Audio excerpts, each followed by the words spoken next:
Hello friends.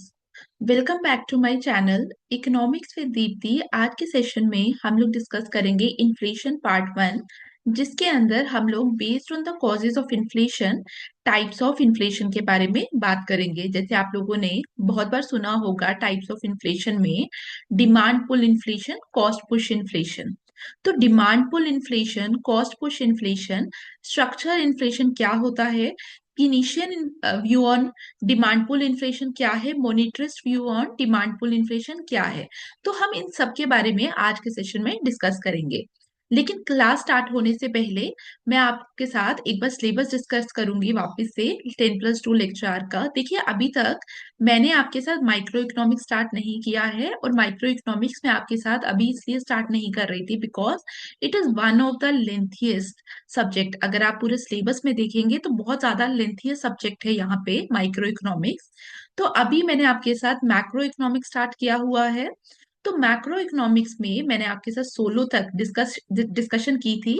तो अगर अभी तक आपने वीडियोस नहीं देखी या आपको समझ नहीं आ रहा, ये सारी वीडियोस आपको मेरे चैनल के ऊपर कहाँ पे मिलेगी, तो आप जब जेके पीएससी चैनल ओपन करेंगे तो जेके पीएससी लेक्चर वाली प्लेलिस्ट ओपन करेंगे, तो वहां पे आपको ये सारे लेक्चर्स जो हैं वो सारे लेक्चर्स आप लोगों को वहां पे फ्री ऑफ कॉस्ट मिल जाएंगे, तो आप जाकर वो देख सकते हैं। अब मैक्रो इकोनॉमिक्स में हमारे दो टॉपिक्स रहे थे। Number one is the inflation and number two is Phillips curve analysis. अब इन्फ्लेशन के बारे में अगर मैं बात करूं तो inflation one of the lengthiest topic है। अगर आपको इन डिटेल इन्फ्लेशन को पढ़ना है तो ये बहुत लेंथी टॉपिक है। तो फॉर एग्जाम हमें क्या करना है, हमें कॉजेस और कॉन्सिक्वेंसेस के बारे में बात करनी है, लेकिन यहाँ पे कुछ एक्स्ट्रा चीजों को भी हमें पढ़ना है। तो हम लोग क्या करेंगे, इन्फ्लेशन डिस्कस करते समय दो क्लासेस में डिस्कस करेंगे इन्फ्लेशन। आज की क्लास में मैं कॉजेज ऑफ इन्फ्लेशन के बारे में बात करूंगी, जिसमें हम demand pull inflation, cost push inflation primarily discuss करेंगे, और स्ट्रक्चरल इन्फ्लेशन भी डिस्कस करेंगे, सो दैट अगर कोई क्वेश्चन वहां से आ जाता है तो आप अटेम्प्ट कर सके। कल की क्लास जो होगी उसमें मैं आपके साथ कॉन्सिक्वेंसेस ऑफ इन्फ्लेशन डिस्कस करूंगी, और उसके बाद जो नेक्स्ट क्लास होगी उसमें आप लोगों के साथ मैं प्रैक्टिस सेशन लूंगी ऑन इन्फ्लेशन, प्रैक्टिस सेशन। अब यहाँ पे जो प्रैक्टिस सेशन में हम लोग क्या करेंगे, कुछ क्वेश्चन आंसर्स लेंगे, और इसके अलावा जो काफी टर्म जो पुराने पेपर्स में, जो नेट के पुराने पेपर्स में आई हैं related to this particular topic, हम उसको भी डिस्कस करेंगे। जैसे वहां पे कोर इन्फ्लेशन के ऊपर क्वेश्चन आया, वहां पे हेडलाइन इन्फ्लेशन के ऊपर क्वेश्चन आया, वहां पे हमारा सीपीआई डब्ल्यूपीआई के ऊपर क्वेश्चन आया, और काफी सारी टर्म जो जिनके हम लोग आज और कल की क्लास के अंदर टच नहीं करेंगे, उसको भी मैं वहां पे आपके साथ डिस्कस करूंगी। और साथ ही मैं आपको बता दूं, जब मैक्रो इकोनॉमिक्स हमारा खत्म हो जाएगा तो मैक्रो इकोनॉमिक्स के बाद मैंने आपके साथ पहले सोचा था कि मैं माइक्रो इकोनॉमिक्स आज से स्टार्ट कर दूंगी, लेकिन माइक्रो इकोनॉमिक्स में बहुत ज्यादा टाइम लगेगा, तो हमारे बाकी चीजें रह जाएंगी। अब मॉनिटरी इकोनॉमिक्स से भी बहुत सारे क्वेश्चंस आते हैं, और पब्लिक फाइनेंस जो हमारा है, ये दोनों टॉपिक्स को भी हमें करना है। और काफी सारी चीजें यहाँ पे ऐसी हैं जो हम बहुत जल्दी जल्दी खत्म कर सकते हैं, जैसे फिस्कल पॉलिसी हो गया, ठीक है। अब यहाँ पे although monetary policy is not mention in the syllabus, ठीक है यहाँ पे, लेकिन हम लोग वो भी कवर कर सकते हैं। तो मैं पब्लिक फाइनेंस और मॉनिटरी इकोनॉमिक्स करवाते साथ माइक्रो इकोनॉमिक्स स्टार्ट कर दूंगी, और आप में से जो लोग माइक्रो इकोनॉमिक्स चाहते हैं हम पहले माइक्रो इकोनॉमिक्स करें, वो मेरे चैनल पे जाकर डायरेक्ट माइक्रो इकोनॉमिक्स की प्लेलिस्ट ओपन करके वो लेक्चर्स देख सकते हैं। ठीक है, तो अगर आप लोग माइक्रो इकोनॉमिक्स डायरेक्ट चाहते हैं तो आप वहां जाके लेक्चर्स देख लीजिए। फॉर द टाइम बीइंग हम लोग पब्लिक फाइनेंस, मॉनिटरी इकोनॉमिक्स कर कर क्या करेंगे, माइक्रो इकोनॉमिक्स पे आएंगे।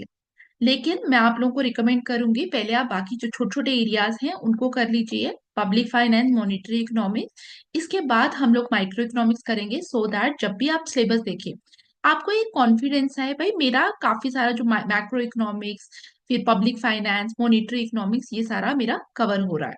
ठीक है, तो आप लोग सीक्वेंस में चलने की बजाय आप लोग इस पे टारगेट करें। और मॉनिटरी इकोनॉमिक्स से भी क्वेश्चन आते हैं, पब्लिक फाइनेंस से भी क्वेश्चन आते हैं, तो these are also important topics. और साथ ही अगर इंटरनेशनल इकोनॉमिक्स में आप लोग पढ़ रहे हैं, आप में से कोई बच्चा ऐसा होगा जो इंटरनेशनल इकोनॉमिक्स प्रिपेयर कर रहा है, तो चैनल के ऊपर इंटरनेशनल इकोनॉमिक्स की फुल फ्लेजेड प्लेलिस्ट आप लोगों को मिल जाएगी, तो आप वो भी जाकर देखिए। ठीक है, तो अभी मैंने आपको बता दिया कि पहले मैंने डिसाइड किया था कि माइक्रो इकोनॉमिक्स हम करेंगे, लेकिन माइक्रो इकोनॉमिक्स अगर हम स्टार्ट करेंगे वो बहुत ज्यादा टाइम लेगी।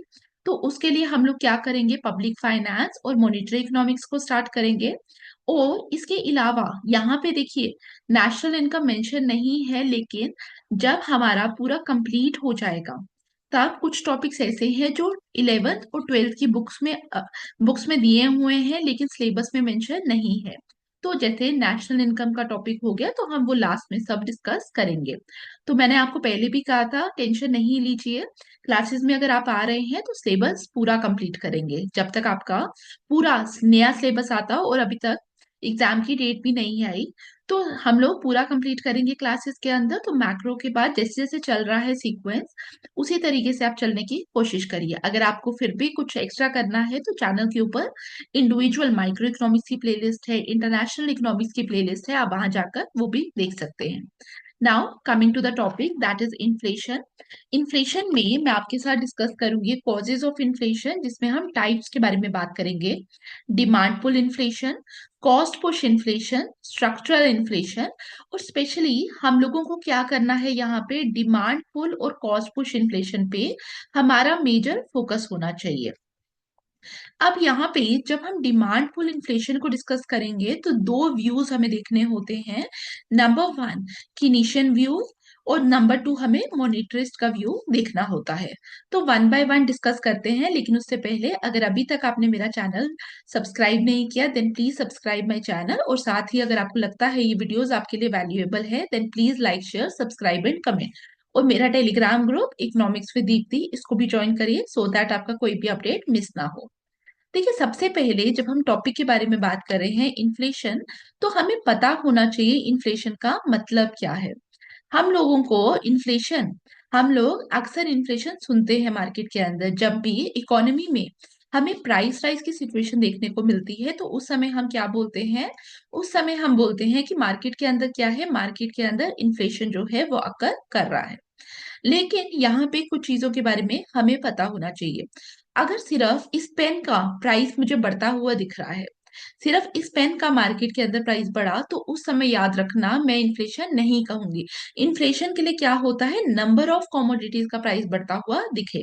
ये नहीं है एक पेन का दिख गया, एक नोटबुक का दिख गया, ठीक है, या एक लाइट का मेरे को प्राइस बढ़ता हुआ दिख रहा है। तीन चार कॉमोडिटीज है मार्केट के अंदर, नंबर ऑफ कॉमोडिटीज में ये बहुत छोटा सा एरिया है जिसका प्राइस बढ़ता हुआ दिख रहा है। तो हम सिर्फ ये या चार कॉमोडिटीज के प्राइस राइज को इन्फ्लेशन नहीं कहते। उसके लिए जो हम टर्म यूज करते हैं इकोनॉमिक्स में, that is relative price change. अगर सिर्फ नंबर ऑफ कॉमोडिटीज का प्राइस राइज होता हुआ हमें दिखता है तो हम क्या बोलते हैं, it is relative price change या रिलेटिव प्राइस इंक्रीज। लेकिन जब हम इन्फ्लेशन के बारे में बात कर रहे हैं तो हम किसके बारे में बात कर रहे हैं, हम जनरल प्राइस लेवल राइज के बारे में बात कर रहे हैं। हम क्या बोल रहे हैं, rise in the general price level. अब यहाँ पे दूसरी चीज आपको क्या पता होनी चाहिए, आज प्राइस बढ़ा, ठीक है, हो सकता है थोड़ा सा प्राइस इकोनॉमी में हमें बढ़ा, लेकिन इसका मतलब ये नहीं है दैट इज इन्फ्लेशन। यहाँ पे क्या होना चाहिए, यहाँ पे लगातार प्राइस बढ़ता हुआ हमें दिखना चाहिए। हमें क्या दिखाई देना चाहिए, persistent rise in the general price level, persistent rise in the general price level.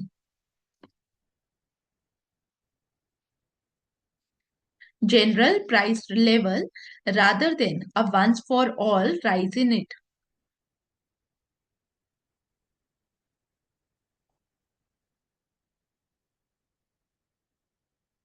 अब जब हमने इन्फ्लेशन को डिफाइन किया तो आप लोगों को दोनों चीजें समझ आनी चाहिए कि इन्फ्लेशन का क्या मतलब है और इसको हम किस तरीके से डिफाइन करते हैं।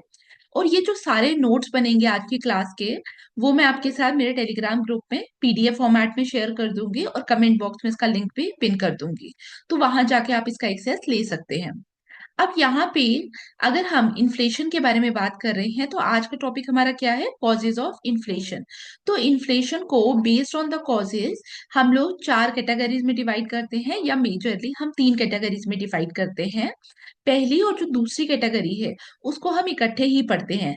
Number one is the demand pull inflation, number one, demand pull inflation, जिसके अंदर हम लोग क्या करेंगे, हम कीन्स का भी व्यू लेंगे, हम मॉनिटरिस्ट का व्यू भी लेंगे। नंबर टू, हम लोग क्या देखते हैं, excess growth in money supply. Excess growth in money supply. अब ये जो excess growth in money supply है, इसको हम इसके साथ लिंक करके ही पढ़ेंगे। जब आपके साथ मैं डिस्कशन करूंगी तो आपको समझ आएगा कहीं ना कहीं ये डिमांड पुल इन्फ्लेशन के बारे में ही बात कर रहे हैं। तो पहली और जो दूसरी टाइप है हमारी, इसको हम क्लब करके पढ़ेंगे, अलग अलग मैं पढ़ाऊंगी आपको। लेकिन जब हम पढ़ेंगे आपको समझ आएगा कि ये वाला जो हम फर्स्ट व्यू है वहां पे हम किनीशियन व्यू के बारे में बात करेंगे, और सेकेंड टाइम हम मोनिटरिस्ट के बारे में बात करेंगे, फ्रीडमैन के व्यू के बारे में बात करेंगे। Number three is the cost push inflation. Cost push inflation. Number four is the structural inflation. Structural inflation. सबसे पहले हम फर्स्ट टाइप के बारे में बात करते हैं, that is demand pull inflation. तो first point that is the demand pull inflation. देखिए यहाँ पे हमें नाम से ही पता चल रहा है कि इन्फ्लेशन का जो रीजन है वो क्या है, डिमांड। जब भी इकोनॉमी के अंदर एग्रीगेट डिमांड इंक्रीज हो रहा है as compare to the aggregate supply, तो हम बोल रहे हैं कि प्राइस राइज होगा इकोनॉमी में, और क्या होगा, उस समय इन्फ्लेशन आएगा। जैसे मैंने आपके साथ इन्फ्लेशनरी गैप डिस्कस किया था, आई होप आप सबको याद है इन्फ्लेशनरी गैप वाली क्लास। तो जब हमने इन्फ्लेशनरी गैप डिस्कस किया था तो आपको याद आ रहा है कुछ इस तरीके से हमने डायग्राम बनाई थी वहां पे, प्राइस, आउटपुट, AD1। और अगर हम लोगों ने बोला था कि हम यहाँ पे लेट से फुल एम्प्लॉयमेंट लेवल पे हैं और हमारा एग्रीगेट डिमांड AD1 से AD2 पे आ जाए, तो यहाँ पे इकोनॉमी के अंदर हमें क्या दिखेगा, इकोनॉमी के अंदर हमें दिखेगा प्राइस राइज होता हुआ।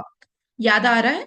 तो यहाँ पे ये जो एग्रीगेट डिमांड राइज हो रही है इकोनॉमी में, लेकिन फुल एम्प्लॉयमेंट लेवल से बियॉन्ड हम प्रोडक्शन नहीं कर पा रहे, as compare to this level production तो नहीं हो रहा है इकोनॉमी में। तो इस टाइम जो प्राइस राइज हो रहा है इकोनॉमी में, that is known as demand pull inflation. तो अगर मैं आपको डिमांड पुल इन्फ्लेशन के बारे में पूछूं तो आप मुझे क्या बोलेंगे, डिमांड पुल इन्फ्लेशन में क्या हो रहा है, number one, rise in aggregate demand. अब एग्रीगेट डिमांड आपको पता है, aggregate demand is equal to C+I+J। तो इसका मतलब चाहे हमारा एग्रीगेट डिमांड कंजप्शन की वजह से राइज हो रहा है, चाहे गवर्नमेंट एक्सपेंडिचर की वजह से राइज हो रहा है, चाहे प्राइवेट इन्वेस्टमेंट की वजह से राइज हो रहा है, तो हमारा क्या होगा, एग्रीगेट डिमांड बढ़ेगा। और यहाँ पे क्या हो रहा है, नॉर्मली क्या होता है इक्विलिब्रियम पे, नॉर्मली इक्विलिब्रियम में AD और AS जो है, ठीक है, that is the level of production, वो बराबर होते हैं। लेकिन यहाँ पे जब हमारा एग्रीगेट डिमांड बढ़ता है तो इस समय क्या हो रहा है, इस समय इकोनॉमी में एग्रीगेट डिमांड जो है that is greater than aggregate supply. और एग्रीगेट डिमांड जब भी इकोनॉमी के अंदर ग्रेटर देन होगा एग्रीगेट सप्लाई के, तो उस समय हम बोलते हैं, उस समय इकोनॉमी में हमें क्या देखने को मिल रहा है, उस समय हमें इकोनॉमी में इन्फ्लेशन देखने को मिल रहा है। और कौन सा inflation, it is known as demand pull inflation. अब यहाँ पे आप लोग एक डेफिनेशन लिख लीजिए, व्हेन एग्रीगेट डिमांड, मैं बोल रही हूँ आप लिखिए, when aggregate demand for all purposes that is consumption, investment and government expenditure exceeds the supply of goods, exceeds the supply of goods at current prices, there is a rise in price. और इसी rise in price को हम लोग क्या कहते हैं, इसी rise in price को हम डिमांड पुल इन्फ्लेशन कहते हैं। अब यहाँ पे दो टर्म्स निकल के आती हैं, number one is the current price and number two is the constant price. अब इन दोनों टर्म्स के बारे में आपको पता होना चाहिए। देखिए जब हम करंट प्राइस के बारे में बात करते हैं, तो करंट प्राइस कौन सा है जो इस समय मार्केट के अंदर प्रिवेल कर रहा है। फॉर एग्जाम्पल, आप मार्केट के अंदर जाते हो, आपने ये पेन परचेज किया, जब मार्केट में जाकर आपने ये पेन परचेज किया तो उस समय क्या होगा, उस समय इस पेन के प्राइस के अंदर इन्फ्लेशन जो अकर कर रही है वो भी है, डिफ्लेशन अकर कर रही है वो भी है। तो करंट प्राइस क्या होता है, करंट प्राइसेस जो एग्जिस्टिंग प्राइस है, जो एट प्रेजेंट मार्केट के अंदर प्राइस है, that is the current price. और यहाँ पे it is inclusive of inflation और deflation, inclusive of inflation and deflation. और इसी तरीके से एक और टर्म है दैट इज कांस्टेंट प्राइस, जो आपको पता होनी चाहिए। जब आप कांस्टेंट प्राइस को देखते हैं तो कांस्टेंट प्राइस में क्या होता है, कांस्टेंट प्राइस में इन्फ्लेशन नहीं होती, इसको हमने एडजस्ट किया होता है for inflation, it is adjusted for inflation. तो ये आपको दोनों पता होनी चाहिए कि करंट प्राइस क्या है और कांस्टेंट प्राइस क्या है। और जो करंट प्राइस है it is also known as the nominal price, हम इसको क्या कहते हैं, नॉमिनल प्राइस। लेकिन जो आपका कांस्टेंट प्राइस है it is not the nominal price, ये हमें क्या बता रहा है, ये हमें रियल प्राइस बता रहा है, रियल प्राइस बता रहा है। क्लियर, तो ये दोनों आपको पता होना चाहिए। अब यहाँ पे ये जो आप लोगों के साथ मैंने ये डायग्राम ली, ये डायग्राम हमने कहाँ से ली थी, ये डायग्राम हमने ली थी जब हम क्या डिस्कस कर रहे थे, जब हम लोग इन्फ्लेशनरी गैप को डिस्कस कर रहे थे। जब हम इन्फ्लेशनरी गैप को डिस्कस कर रहे थे तो वहां से हमने ये डायग्राम ली थी। तो आप लोगों को पता है कि जब हम इन्फ्लेशनरी गैप को पढ़ते हैं तो वो कॉन्सेप्ट किसने दिया था, वो कॉन्सेप्ट हमें दिया कीन्स ने। तो ये जो पर्टिकुलर कॉन्सेप्ट है डिमांड पुल इन्फ्लेशन का जो अभी हमने पढ़ा, ये हम किसके साथ एसोसिएट करेंगे, it is associated with Keynes. ठीक है, मैं अभी आपको क्यों बता रही हूँ it is associated with Keynes, क्योंकि नेक्स्ट जो कॉन्सेप्ट है जिसमें हम मनी सप्लाई के बारे में बात करेंगे वहां पे हम मोनेटरिस्ट के बारे में बात करेंगे। ठीक है, तो आप लोगों को पता होना चाहिए कि किनीशियन व्यू क्या है और मोनेटरिस्ट व्यू क्या है। तो यहाँ पे जो डिमांड पुल इन्फ्लेशन की हम डायग्राम बनाएंगे वो किस तरीके से बनाएंगे, पहले आप लोग डायग्राम समझ लीजिए फिर आप लोग अपनी नोटबुक में ड्रॉ करना। हमारे पास वाई एक्सिस पे है प्राइस लेवल, एक्स एक्सिस पे we have the aggregate demand and supply, या जिसको हम लोग क्या लिखते हैं, नॉर्मली आउटपुट लिखते हैं, लेकिन मैं यहाँ पे लिख रही हूँ एग्रीगेट डिमांड और एग्रीगेट सप्लाई दोनों। देखिए यहाँ पे हमारे पास AD1 is the aggregate demand और AS क्या है, एग्रीगेट सप्लाई। लेकिन यहाँ पे जब हम सप्लाई के बारे में बात कर रहे हैं तो एक लेवल ऐसा आएगा जिसके बियॉन्ड हम प्रोडक्शन नहीं कर सकते, that is full employment level. तो यहाँ पे अगर मुझे शो करना है फुल एम्प्लॉयमेंट लेवल, लेट से मैंने बोला यहाँ पे मेरे पास क्या है, एस सॉरी ए मेरे पास here I have the AS curve that is the aggregate supply curve, और यहाँ पे इसके करस्पॉन्डिंग मेरे पास क्या है, वाईएफ लेवल ऑफ प्रोडक्शन है, वाईएफ लेवल ऑफ आउटपुट है, जो क्या बता रहा है, it is the full employment level. क्योंकि आप पहले देख रहे हैं जब हम इस डायरेक्शन पे मूव कर रहे हैं तब तक हमारा आउटपुट बढ़ रहा है, लेकिन इस पॉइंट के बियॉन्ड हमारा जो एग्रीगेट सप्लाई कर्व है वो कैसी हो गई, वो स्टीपर होगी, वो वर्टिकल लाइन हो गई। तो वर्टिकल लाइन दिखा ही क्या रही है कि इस पॉइंट के बियॉन्ड हमारी इकोनॉमी के अंदर प्रोडक्शन नहीं बढ़ेगा। ठीक है, तो यहाँ पे AD1 हमारा क्या है, डिमांड कर्व, और AS क्या है, हमारा सप्लाई कर्व। अब यहाँ पे लेट से हमने बोला डिमांड इंक्रीज कर रही है, अगर इकोनॉमी के अंदर डिमांड इंक्रीज कर रही है तो एग्रीगेट डिमांड का शिफ्ट कहाँ हो जाएगी, राइट वर्ड। तो हमारी एग्रीगेट डिमांड कहाँ आ गई, AD2 पे। हमारा इक्विलिब्रियम यहाँ पे था, लेकिन अगर आप इस प्राइस पॉइंट के रिगार्डिंग देखेंगे, P1 प्राइस पॉइंट के रिगार्डिंग, जहां पे हमारा Y1 लेवल ऑफ आउटपुट था, इसके करस्पॉन्डिंग अगर आप देखेंगे तो यहाँ पे हमारा ये सप्लाई पॉइंट है। लेकिन इस प्राइस पॉइंट पे अगर डिमांड बढ़ेगी तो यहाँ पे हमें देखने को मिलेगा इस पर्टिकुलर पॉइंट पे कि हमारी इकोनॉमी में क्या हो गया, हमारी इकोनॉमी में एक्सेस डिमांड हो गई। तो वापिस से इक्विलिब्रियम पे जाने के लिए हमें क्या करना पड़ेगा, प्राइस बढ़ाना पड़ेगा। इकोनॉमी में क्या होगा, प्राइस बढ़ेगा। ठीक है, तो प्राइस बढ़ेगा और हम यहाँ की जगह यहाँ पहुंच गए P1 लेवल पे, और आप देख रहे हैं आउटपुट भी क्या हो रहा है, बढ़ रहा है, Y1 Y2। अगर फिर से एग्रीगेट डिमांड बढ़ जाए तो आप लोगों को लेट से हमारा एग्रीगेट डिमांड क्या हो गया, AD3, और इसके corresponding we have YF level of output, और प्राइस भी बढ़ा। ठीक है, P1 P2 P3 प्राइस हो गया। लेकिन अगर हमारा जो एग्रीगेट डिमांड है फर्दर इंक्रीज कर जाए, एग्रीगेट डिमांड फर्दर इंक्रीज कर जाए AD4, तो आप देख पा रहे हैं कि इस समय क्या हो रहा है, इस समय हमारी इकोनॉमी में प्राइस राइज हो रहा है but output is not rising. क्योंकि पहले हमारा क्या था, पहले हमारी इकोनॉमी के अंदर एक्सेस कैपेसिटी थी, वाईएफ से पहले हमारी इकोनॉमी में एक्सेस कैपेसिटी है। लेकिन बियॉन्ड वाईएफ क्या है, या वाईएफ पे आने के बाद क्या है, एक्सेस कैपेसिटी खत्म होगी, फुल एम्प्लॉयमेंट में हम ऑपरेट कर रहे हैं। तो वाईएफ से पहले तो हमारा एक्सेस कैपेसिटी है। उस समय आप नोट कर रहे होंगे जब आपका एक्सेस कैपेसिटी है, प्राइस भी बढ़ रहा है और आउटपुट भी बढ़ रहा है। लेकिन बियॉन्ड एक्सेस कैपेसिटी, जब आप फुल एम्प्लॉयमेंट में हो तो सिर्फ प्राइस बढ़ रहा है इकोनॉमी में। क्लियर? तो इस तरीके से आप क्या दिखाते हो, इस तरीके से आप दिखाते हैं डिमांड पुल इन्फ्लेशन। क्या दिखाते हैं? Demand pull inflation. यहां तक क्लियर हुआ सबको? इसके बाद दूसरा हमारा होता है मोनिटरिस्ट व्यू। तो उसको भी पढ़ लेंगे एक बार। मोनिटरिस्ट व्यू, देखिए यहाँ पे कीन्स और मोनिटरिस्ट में पहले फर्क क्या है। डिमांड पुल इन्फ्लेशन, दोनों ने डिमांड पुल इन्फ्लेशन ही समझाया, लेकिन पहले मैं आपको बता देती हूँ डिफरेंस क्या है। अगर हम कीन्स के बारे में बात करें, कीन्स ने क्या बोला कि एग्रीगेट डिमांड क्यों बढ़ेगा, बिकॉज ऑफ ईदर कंजप्शन और इन्वेस्टमेंट और गवर्नमेंट एक्सपेंडिचर। कीन्स ने हमें यही बताया। लेकिन जब हम मोनिटरिस्ट के बारे में बात कर रहे हैं तो इन्होंने क्या बोला, इन्होंने बोला डिमांड पुल इन्फ्लेशन होगा, लेकिन क्यों होगा, because of the increase in money supply. इसका मतलब अगर कीन्स के बारे में बात करें, इन्होंने रियल सेक्टर फोर्सेस के बारे में बात की, रियल सेक्टर फोर्सेस के बारे में बात की। लेकिन जब हम मोनिटरिस्ट के बारे में बात कर रहे हैं, इन्होंने मॉनिटरी फोर्सेस के बारे में बात की। किसके बारे में बात की? मॉनिटरी फोर्सेस के बारे में।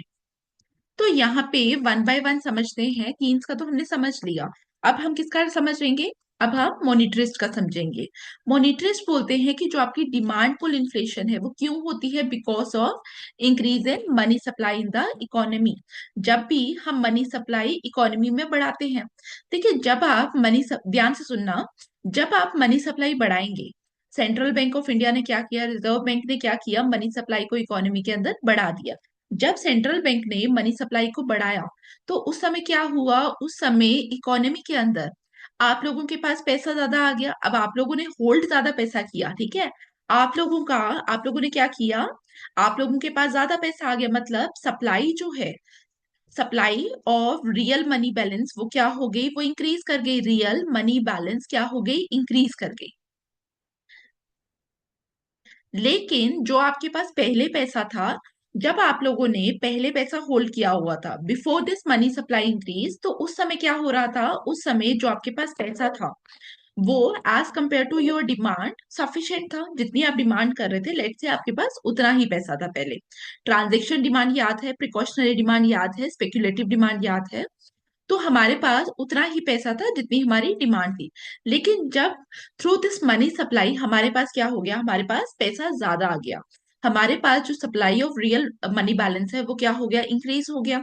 तो अब as compare to the to our demand, demand for money, हमारे पास पैसा ज्यादा है।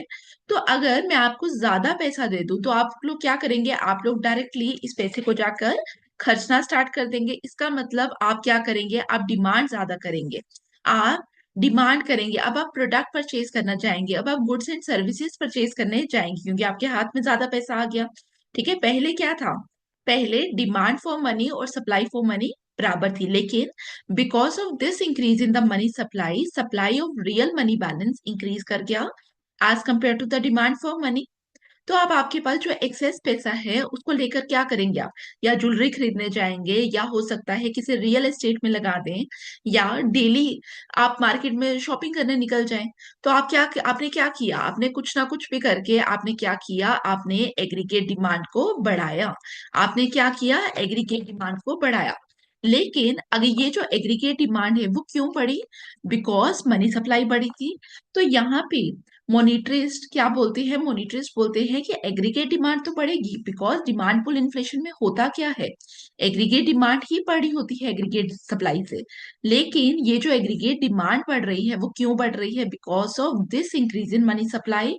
मनी सप्लाई के बढ़ते ही इकोनॉमी में क्या हुआ, aggregate demand for goods and services increase कर गया। ठीक है, और एग्रीगेट डिमांड इंक्रीज करने का मतलब ही क्या है, इकोनॉमी के अंदर क्या हो गया, डिमांड पुल इन्फ्लेशन हो गया, डिमांड पुल इन्फ्लेशन हो गया। अब यहाँ पे हमारे पास एक इक्वेशन है जिसमें हम लोग क्या देखते हैं कि मनी सप्लाई की वजह से क्या हुआ, जो मनी सप्लाई है वो दैट इज ग्रेटर देन के पी वाई।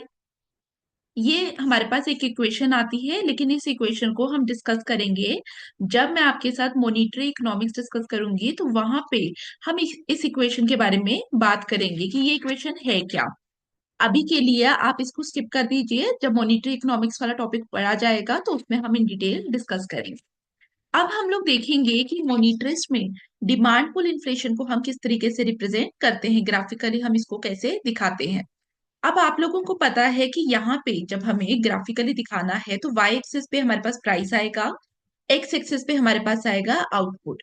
और जहां पे भी एग्रीगेट डिमांड कर्व और एग्रीगेट सप्लाई कर्व इंटरसेक्ट करेगी, उस पॉइंट के करस्पॉन्डिंग हमारे पास इक्विलिब्रियम प्राइस होता है इकोनॉमी में, और इक्विलिब्रियम लेवल ऑफ आउटपुट होता है।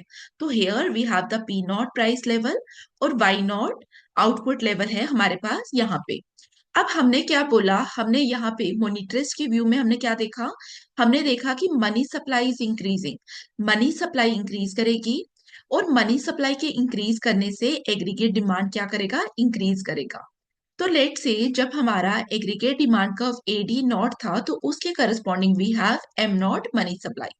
अब मनी सप्लाई एम नॉट से एम वन हो गई।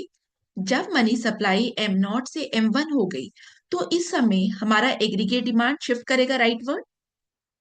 हमारा जो एग्रीगेट डिमांड है वो शिफ्ट कर गया राइटवर्ड। और एग्रीगेट डिमांड एडी वन मैंने लिखा, लेकिन अगर आप ब्रैकेट में नोट करेंगे तो मैं क्या लिख रही हूँ, मैं एम वन लिख रही हूँ। ये मेरे को क्या बता रहा है कि बिकॉज मेरा मनी सप्लाई इकोनॉमी में इंक्रीज हुआ, जिसकी वजह से एग्रीगेट डिमांड क्या कर गया, इंक्रीज कर गया। तो इस समय अगर आप नोट करें तो प्राइस लेवल पी नॉट से पी वन हो गया, और हमारा आउटपुट लेवल क्या हुआ, वाई नॉट से वाई वन।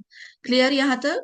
तो ये था हमारा डिमांड पुल इन्फ्लेशन। चाहे आप किनीशियन व्यू पढ़ें, चाहे आप किसका पढ़े, मॉनिटरिस्ट का व्यू, आपको दोनों अच्छे से समझ आए। और एक चीज आप लोगों ने यहाँ नोट की होगी, in case of demand pull inflation हमारा प्राइस भी राइज कर रहा है और हमारा आउटपुट भी राइज कर रहा है।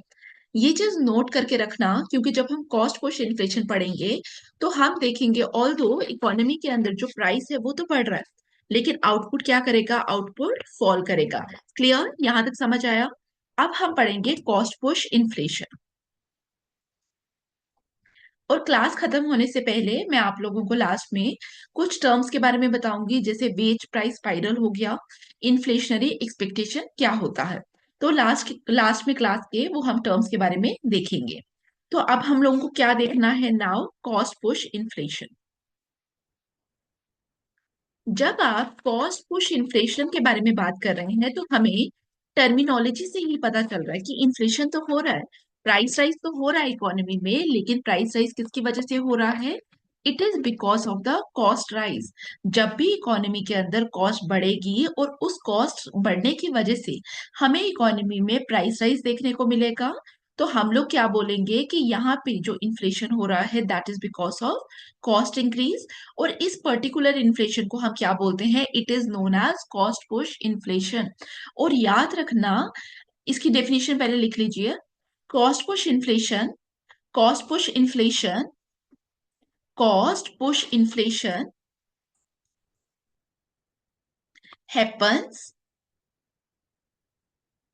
if there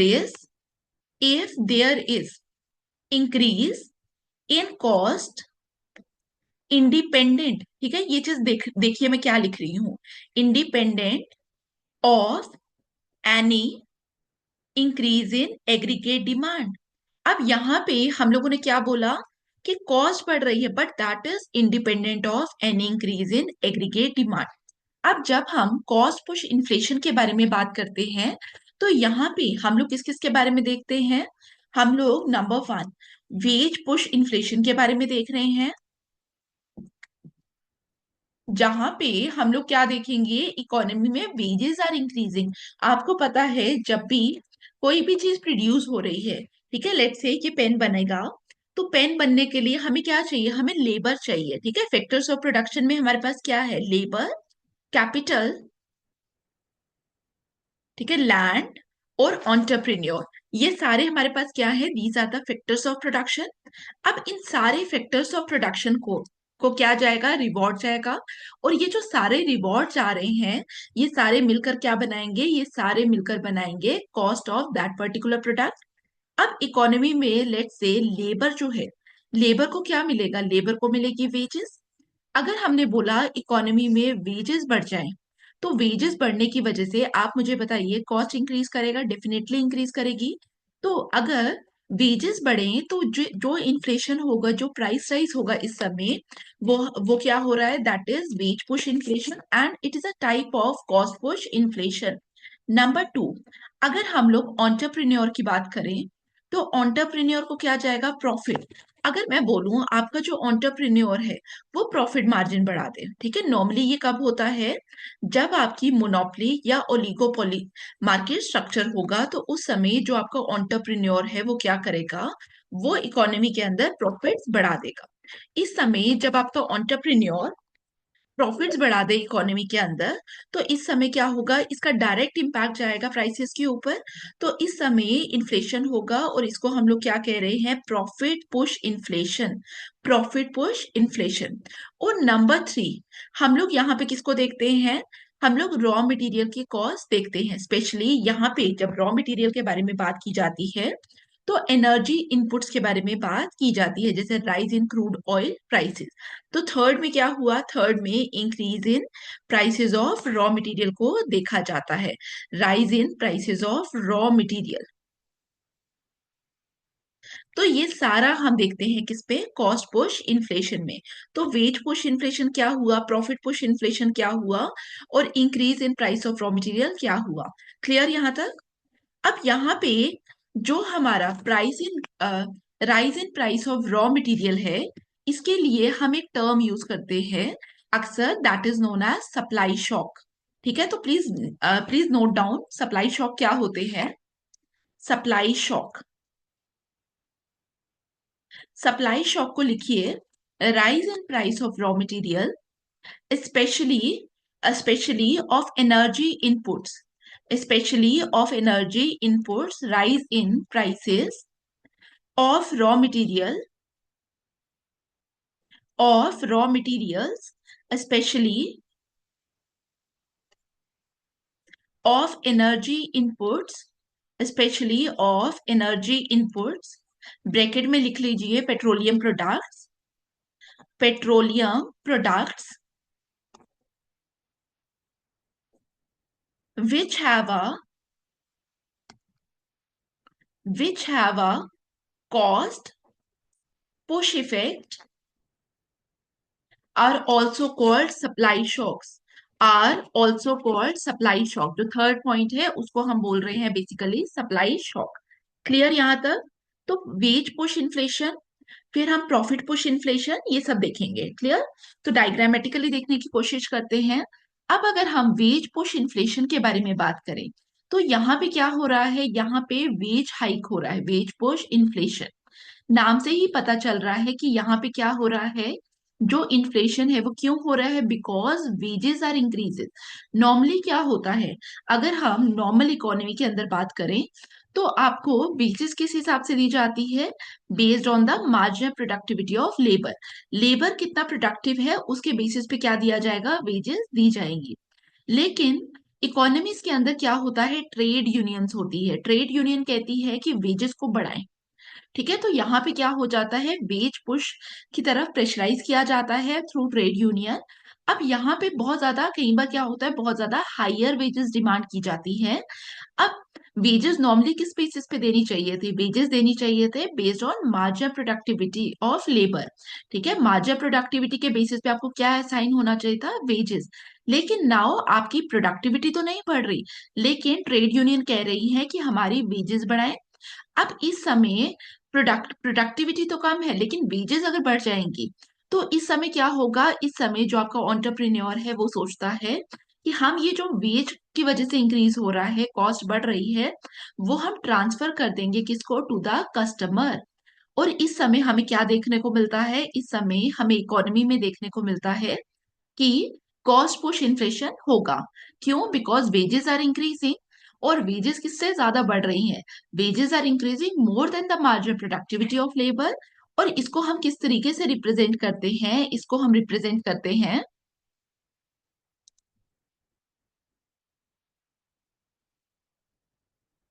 इसको हम इस तरीके से रिप्रेजेंट करते हैं।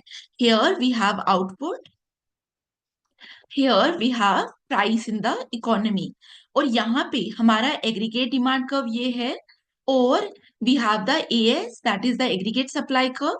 अब यहाँ पे सप्लाई कर्व की मूवमेंट को ध्यान से देखना। अब हम लोगों ने क्या बोला, हमने बोला कि प्राइस जो है, पहले P1 प्राइस लेवल था और Y1 क्या था, आउटपुट का लेवल। लेकिन नाउ क्या हुआ, वेज इंक्रीज की। वेज इंक्रीज करने से क्या होगा, यहाँ पे देखिए, वेज इंक्रीज करने से आपकी जो एग्रीगेट सप्लाई कर्व है वो बैकवर्ड शिफ्ट हो जाएगी।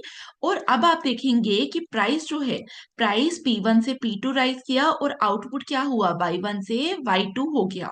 तो आप लोगों ने देखा होगा, अगर आपने इसको ऑब्जर्व किया और इसको आपने कंपेयर किया होगा विद डिमांड पुल इन्फ्लेशन, तो आपको एक चीज समझ आई होगी कि यहाँ पे in case of cost push inflation prices are increasing, but जो आउटपुट है वो फॉल कर रहा है, आउटपुट फॉल कर रहा है। लेकिन जब आप डिमांड पुल इन्फ्लेशन के बारे में बात करते हैं तो प्राइस भी इंक्रीज कर रहा था और आउटपुट इज ऑल्सो इंक्रीजिंग। ठीक है, अब यहाँ पे क्वेश्चन आता है कि why aggregate supply curve is shifting backward. ठीक है, इसका रीजन समझ लीजिए पहले। जब आप एग्रीगेट सप्लाई कर्व के बारे में बात कर रहे हैं तो हम लोगों को क्या देखने को मिल रहा है, number one, wages are increasing. इस पर्टिकुलर केस में अगर मैं बात करूं तो हम लोगों को क्या दिख रहा है, higher production cost, higher production cost. जब प्रोडक्शन कॉस्ट हाइयर हो रही है तो आपका जो एंटरप्रेन्योर है उसको लग रहा है कि मेरे लिए प्रोडक्शन को बढ़ाना जो है वो अनइकोनॉमिकल है। ठीक है, मेरे लिए जो प्रोडक्शन को बढ़ाना है दैट इज अनइकोनॉमिकल। तो वो क्या करता है, वो अपना जो आउटपुट का लेवल है उसको कम करता है। तो दैट्स वाई हमारा जो एग्रीगेट सप्लाई कर्व है वो बैकवर्ड शिफ्ट करता है, क्योंकि इस समय जो आपका एंटरप्रेन्योर है उसको लग रहा है कि मुझे आउटपुट को ज्यादा बढ़ाना नहीं चाहिए। नंबर टू, अब यहाँ पे बिकॉज ट्रेड यूनियन ने डिमांड किया कि हमारे लिए क्या करिए, हमारे लिए वेजेस को बढ़ाइए। इसी तरीके से जब हम प्रॉफिट पुश के बारे में बात करेंगे, पहले पढ़ लेते हैं फिर मैं सेकंड पॉइंट पे आऊंगी।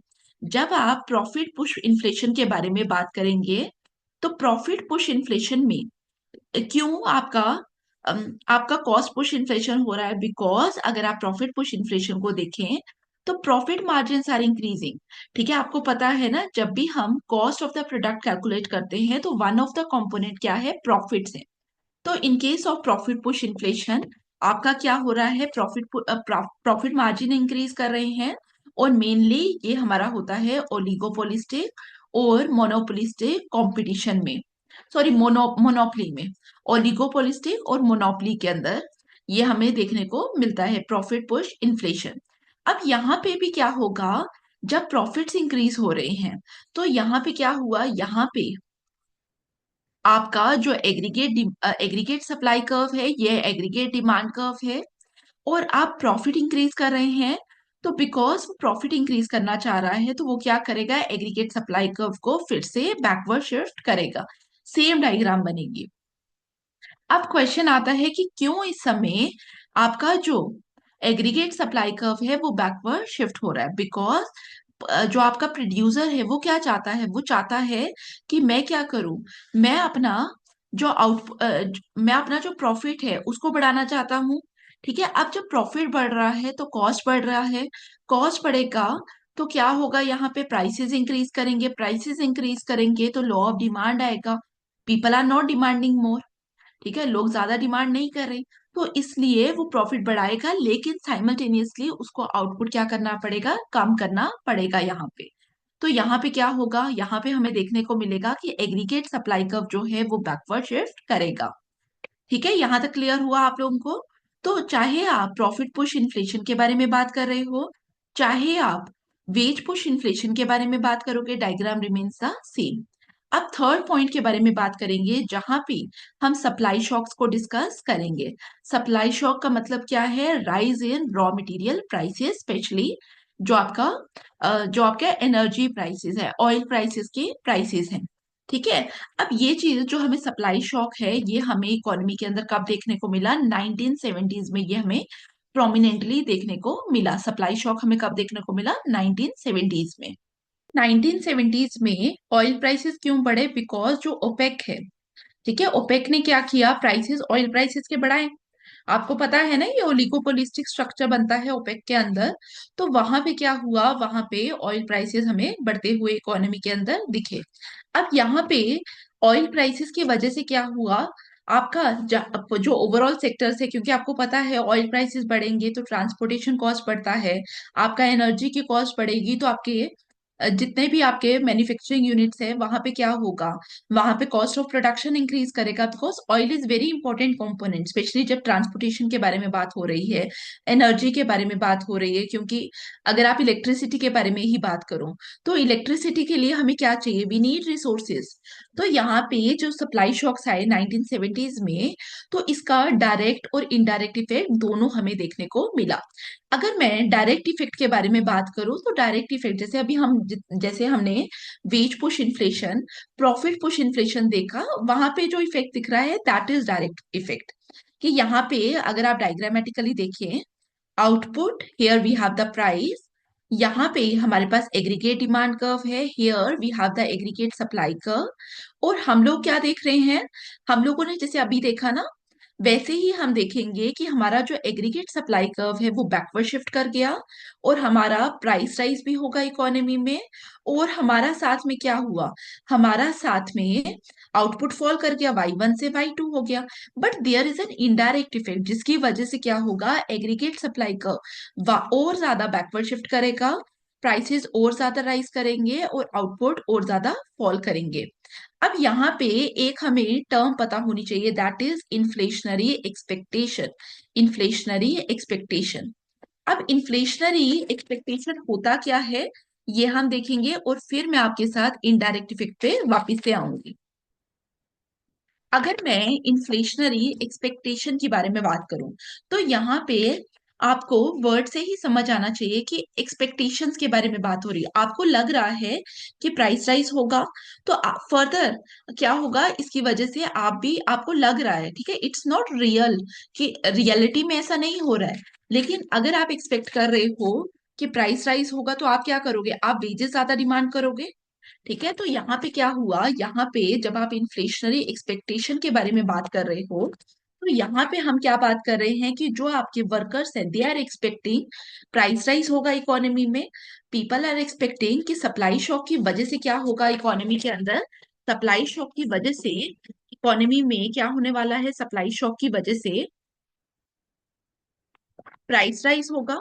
तो प्राइस राइज होगा ये एक्सपेक्ट कर रहे हैं, तो इस समय क्या होगा, पीपल आर एक्सपेक्टिंग कि इनकी जो रियल वेजेस है वो क्या करेंगी, रियल वेजेस फॉल करेंगी। बिकॉज अगर प्राइस राइज हुआ तो W/P डेफिनेटली फॉल करेगा। तो पीपल जो इम्प्लॉयज हैं उनको वो एक्सपेक्ट कर रहे हैं कि हमारा जो रियल वेज है वो फॉल कर जाएगा।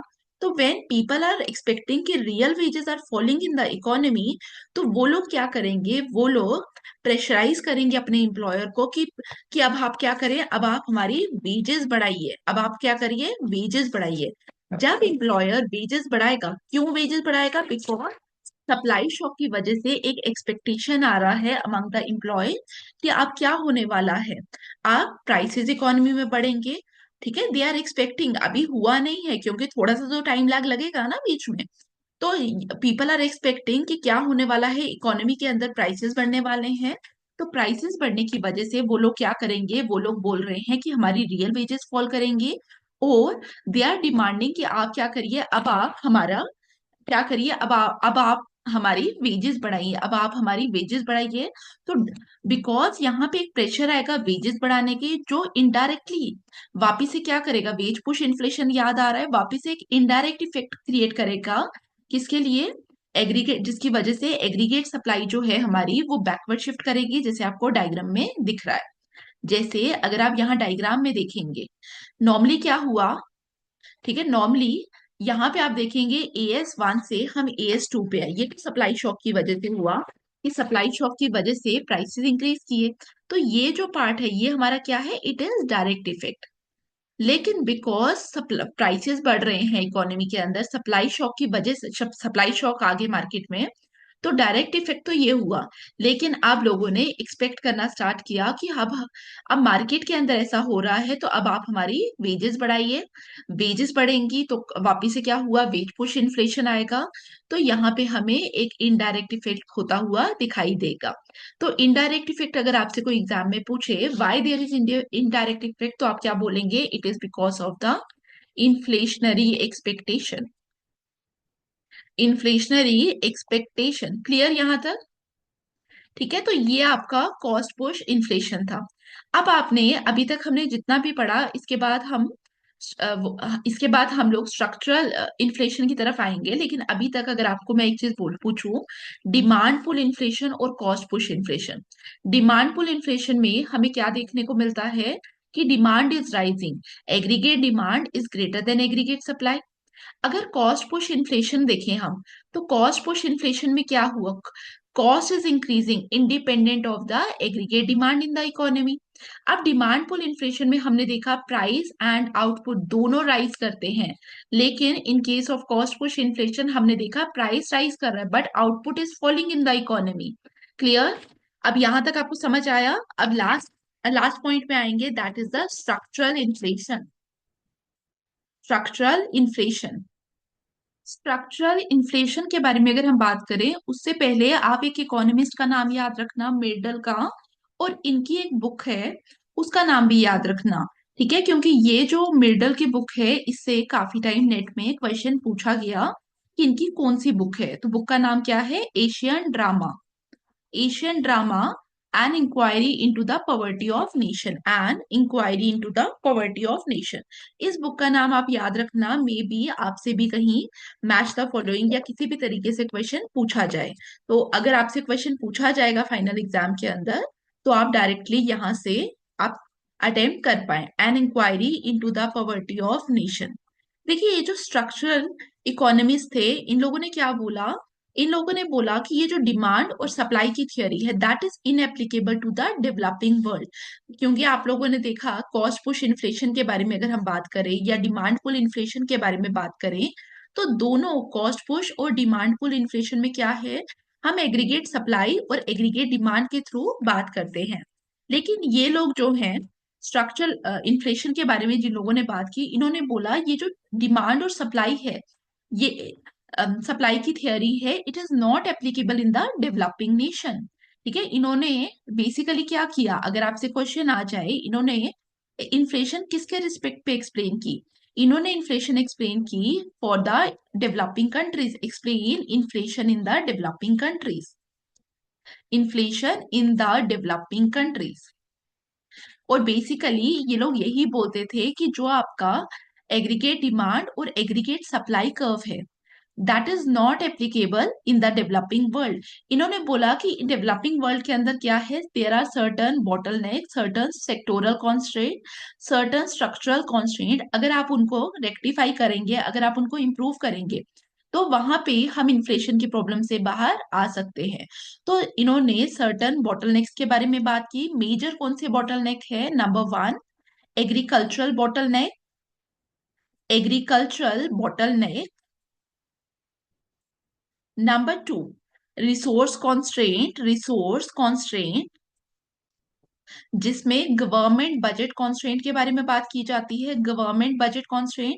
Number three foreign exchange bottleneck, ये नाम याद रखना, फॉरेन एक्सचेंज बॉटलनेक।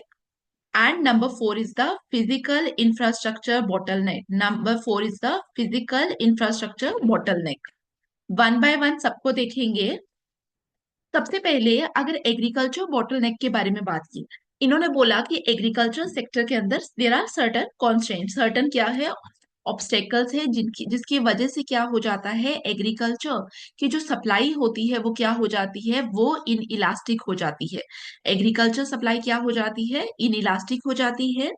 अब यहाँ पे अगर एग्रीकल्चर में बात की जाए, तो आप लोगों को पता है, अगर मैं इंडिया के रिस्पेक्ट में बात करूं, तो हम एग्रीकल्चर की सप्लाई क्यों नहीं बढ़ा पाते, बिकॉज नंबर वन हमारी कंट्री के अंदर एग्रीकल्चर क्या है, एग्रीकल्चर इज मॉनसूनल डिपेंडेंट। अगर मॉनसून हमारे जो हैं वो इरेटिक हो गए, तो क्या होगा, हमारा एग्रीकल्चर सफर करेगा। तो नंबर वन, इन्होंने क्या बोला, एग्रीकल्चर सेक्टर में सबसे पहली प्रॉब्लम क्या है, मॉनसून डिपेंडेंसी है। नंबर टू, इन्होंने बोला कि अगर प्रोडक्शन हो भी जाता है, उसमें से काफी सारा प्रोडक्शन क्या हो जाता है, वेस्ट हो जाता है। क्यों? बिकॉज हमारी कंट्री के अंदर लॉजिस्टिक की प्रॉब्लम है। अगर आपको स्टोर करना है, आपके पास प्रॉपर एडिक्वेट वेयर हाउसिंग नहीं है, तो सप्लाई चेन डिस्ट्रप्शंस हैं। नंबर थ्री, यहाँ पे इन्होंने क्या बोला, इन्होंने बोला पॉलिसी की प्रॉब्लम है। यहाँ पे क्या है, अगर आपको पता है एग्रीकल्चर सेक्टर के अंदर प्राइस कैप है, आप एक पॉइंट के बियॉन्ड प्राइस राइज नहीं कर सकते। तो यहाँ पे इंडिया के अंदर क्या है, और डेवलपिंग वर्ल्ड के अंदर अगर हम इन जनरल बात करें, तो पॉलिसी एंड रेगुलेशन प्रॉब्लम है, जहाँ पे हम प्राइस कंट्रोल्स देखते हैं। प्राइस कंट्रोल है, तो उनको लगता है, जो आपका प्रोडक्शन करने वाला है, जो आपका फार्मर है, उसको लगता है कि मेरे पास तो कोई इंसेंटिव नहीं है। नंबर फोर, अगर हम एग्रीकल्चर सेक्टर में बात करें, तो डिस्पैरिटी है लैंड ओनरशिप में। नंबर फोर क्या है, डिस्पैरिटी है लैंड ओनरशिप में, डिस्पैरिटीज इन लैंड ओनरशिप। फिर हमारी जो टेक्नोलॉजी है, वो भी क्या है, वो भी पुरानी है, रिडंडेंट टेक्नोलॉजीज हम लोग यूज कर रहे हैं। नंबर फाइव, मैंने क्या बोला, रिडंडेंट टेक्नोलॉजी। तो ये सारे रीजंस है जिसकी वजह से हम लोग क्या देखते हैं, जिसकी वजह से हम लोग देखते हैं जो हमारी इकोनॉमी है, वहां पे एग्रीकल्चर सप्लाई को नहीं बढ़ाया जा रहा। ठीक है, उसका रीजन क्या है, उसका रीजन है ये सारे जो बॉटल नेक्स है, ये सारे जो कॉन्स्ट्रेंट्स है। नंबर सेकेंड, अगर हम बात करें तो हम लोग किसके बारे में बात करेंगे, हम बात करेंगे गवर्नमेंट। नंबर सेकेंड, हम लोगों ने किसके बारे में देखना है, हमने देखना है रिसोर्स कॉन्स्ट्रेंट में। यहाँ पे हम गवर्नमेंट बजट कॉन्स्ट्रेंट के बारे में बात करेंगे। आपको पता है कि जब भी गवर्नमेंट एक्सपेंडिचर करती है, तो गवर्नमेंट को एक्सपेंडिचर करने के लिए पैसा चाहिए। वो पैसा कहाँ से आएगा, या तो वो टैक्सेस लगाएगी, या वो क्या करेगी, बोरोइंग करेगी। लेकिन डेवलपिंग कंट्रीज में एक्सपेंडिचर नॉर्मली क्या होता है, एक्सपेंडिचर नॉर्मली ग्रेटर देन होता है किससे, रेवेन्यू से। ठीक है, ना ही वो ज्यादा टैक्सेशन लगा सकती है, ना ही गवर्नमेंट ज्यादा बोरो कर सकती है। अब गवर्नमेंट क्या करती है, गवर्नमेंट तीसरे मेथड की तरफ आती है, that is known as deficit financing. अगर डेफिसिट फाइनेंसिंग आपको पूछा जाए, डेफिसिट फाइनेंसिंग का मतलब क्या होता है, प्रिंटिंग ऑफ न्यू करेंसी। ठीक है, डेफिसिट फाइनेंसिंग याद रखना इस टर्म को, that is printing of new currency. अब जब प्रिंटिंग ऑफ न्यू करेंसी हो रही है, तो यहाँ पे क्या हो रहा है, यहाँ पे बेसिकली मनी सप्लाई बढ़ रहा है। तो because of this deficit financing money supply बढ़ेगा, जो वापस से क्या करेगा, इन्फ्लेशन की तरफ हमें लेकर जाएगा। बट इन्होंने क्या बोला, इन्होंने मनी सप्लाई को डायरेक्टली नहीं बोला। इन्होंने बोला बिकॉज गवर्नमेंट के पास पैसा नहीं है, गवर्नमेंट के पास बजट कॉन्स्ट्रेंट है, जो रीजन बनता है इन्फ्लेशन का इन कंट्रीज के अंदर। Number three, foreign exchange bottleneck. अब आप लोगों को पता है कि हमारी कंट्रीज में हमें क्या करना पड़ता है, हमें काफी कमोडिटीज इंपोर्ट करनी पड़ती है। इंपोर्ट के लिए हमें क्या चाहिए, वी नीड फॉरेन एक्सचेंज। और आपको पता है जब हमें इंपोर्ट करना है और हमें फॉरेन रिजर्व चाहिए, लेकिन हमारे पास फॉरेन रिजर्व्स तो उतनी ज्यादा नहीं है, we do not have ample foreign reserves. तो हमारे पास फॉरेन रिजर्व्स एम्पल नहीं है, जिसकी वजह से जो हमारी इंपोर्टेड कमोडिटी है, उसका प्राइस राइज कर जाता है। और अगर प्राइस राइज करेगा, तो इकोनॉमी के अंदर क्या आएगा, इकोनॉमी के अंदर इन्फ्लेशन आएगा। अब यहाँ पे ये जो फॉरेन एक्सचेंज वाला है, जब हम इंटरनेशनल इकोनॉमिक्स पढ़ेंगे तो इन डिटेल हम पढ़ेंगे। अगर अभी आप देखना चाहते हैं इसको इन डिटेल, तो आप मेरा इंटरनेशनल इकोनॉमिक्स में जाकर इंटरनेशनल इकोनॉमिक्स में जाकर फॉरेन एक्सचेंज वाला लेक्चर देखिए, तो आपको इन डिटेल समझ आ जाएगा। अदर देन दैट मैं ये आपके साथ लेटर ऑन डिस्कस करूंगी।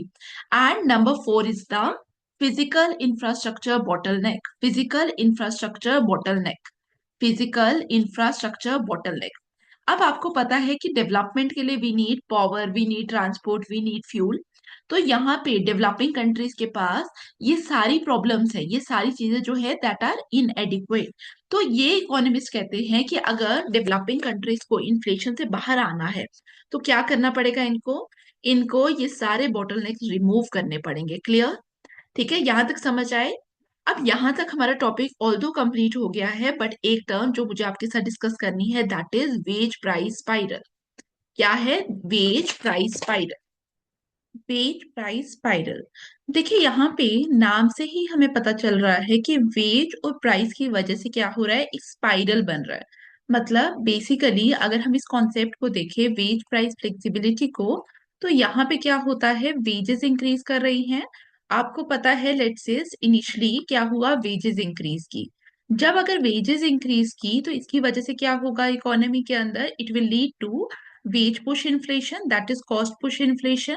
तो कॉस्ट पुश इन्फ्लेशन हुआ, और यहाँ पे जब वेजेस इंक्रीज हुई तो इसने, जो आपका एंटरप्रेन्योर है, उसने जो इन्फ्लेशन है वो किसके ऊपर शिफ्ट करने की कोशिश की, उसने कंज्यूमर के ऊपर इन्फ्लेशन शिफ्ट करने की कोशिश हुई कि as a result prices will increase in the economy. तो प्राइसेस इंक्रीज किए, जैसे ही इकोनॉमी में प्राइसेस इंक्रीज किए, तो यहाँ पे जो एम्प्लॉय बैठा था उसको लगा कि मेरी रियल वेजेस जो है, दैट इज W/B, वो फॉल कर गई।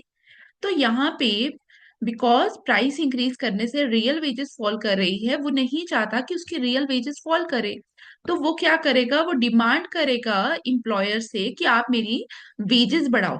तो वो डिमांड करेगा वेजेस बढ़ाओ, जैसे ही वेजेस बढ़ेंगी, फिर से दूसरी टाइम वेजेस बढ़ी, वेजेस बढ़ेंगी, तो फिर से जो आपका एंटरप्रेन्योर है वो सोचेगा कि मुझे तो ये वेज शिफ्ट करना, वेजेस की वजह से जो कॉस्ट इंक्रीज हुआ है, जिसकी वजह से इन्फ्लेशन हुआ है, मुझे ये शिफ्ट करना है किस पे, कॉस्ट का जो इंक्रीज है मुझे शिफ्ट करना है टूवर्ड्स द कंज्यूमर।